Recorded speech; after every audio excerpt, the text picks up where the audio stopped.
ધોરાજીમાં સગી દીકરી પર દુષ્કર્મ ગુજારનાર પિતાને 20 વર્ષની કેદ। ધોરાજીમાં સગીર વયની દીકરી ઉપર વારંવાર દુષ્કર્મ ગુજારનાર પિતાને 20 વર્ષની સજા કેદની ફટકારાઈ છે, જેમાં પરદાદીની હાજરીમાં પણ સગીરા પર દુષ્કર્મ થતું હોવાની હકીકત અદાલત સમક્ષ આવી હતી। વળી નરાધમ પિતા પર દારૂ, જુગાર અને પોતાની પત્નીને આત્મહત્યા કરવા માટે દુષ્પ્રેરણા આપવા સહિતના ગંભીર ગુનાઓ નોંધાયેલા હતા। ધોરાજીની એડિશનલ ડિસ્ટ્રિક્ટ એન્ડ સેશન્સ કોર્ટે આરોપીને પોતાની જ સગી દીકરી ઉપર વારંવાર દુષ્કર્મ કરવાની ફરિયાદને લઈ ખૂબ જ ઓછા સમયમાં આખો કેસ ચલાવી આજીવન કેદની સજા ફટકારી છે।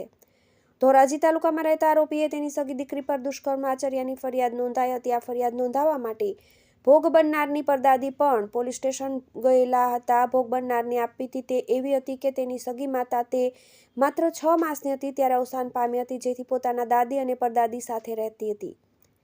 સગીરાના પિતા સામે તે સમયે પોતાની પત્નીને આત્મહત્યા કરવા માટે દુષ્પ્રેરણા આપવા અંગેનો ગુનો દાખલ થયેલો હતો, પરંતુ તે કેસમાં સજા થઈ શકી ન હતી। પિતાએ બીજા લગ્ન કરેલા અને નવા પત્ની અને પરિવાર સાથે તે જ ગામમાં રહેતા હતા। ત્યારબાદ બનાવથી થોડા સમય પહેલા ભોગ બનનારને પોતાના ઘરે બોલાવી નરાધમ પિતાએ રાત્રિના સમયે 2 વખત દુષ્કર્મ આચરેલું હતું। સગીર વયની ભોગ બનનાર અને હેવાનિયતનો શિકાર બની અને લાચારી સાથે આગળ શું કરવું તે વિચારી શકતી ન હતી। ભોગ બનનારની પરદાદી એટલે કે આરોપીની દાદીએ પણ પોતાની જુબાનીમાં જણાવેલું કે આરોપીનો ભય તેની પરદાદીને પણ હતો અને તે ઘરના કોઈ પણ વ્યક્તિને મારી લેતો।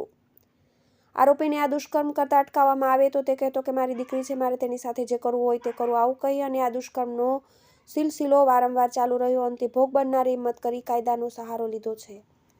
ધોરાજી તાલુકાના કોઈ પોલીસ સ્ટેશનમાં જઈ અને પોતાની ફરિયાદ નોંધાવેલી તત્કાલીન પીએસઆઈ કે.એમ. ચાવડાએ આ ગુનાનું કોગ્નિઝન્સ લેવાય તે રીતે ફરિયાદ નોંધ અને ખૂબ જ ટૂંક સમયમાં તપાસ પૂર્ણ કરી ચાર્જશીટ અદાલત સમક્ષ રજૂ કરી દીધેલું હતું। ધોરાજીના એડિશનલ ડિસ્ટ્રિક્ટ એન્ડ સેશન્સ જજ શેખે બંને પક્ષોની દલીલો સાંભળી સર્વોચ્ચ અદાલતના ચુકાદાઓ વંચાણે લઈ આરોપીને પોતાની સગી દીકરી ઉપર વારંવાર દુષ્કર્મ કરવાના કેસમાં ગુનેગાર ગણી 20 વર્ષની કેદની સજા તથા રોકડ દંડ ફટકારેલો છે તથા ભોગ બનનારને વળતર ચૂકવવા આદેશ કરેલો છે।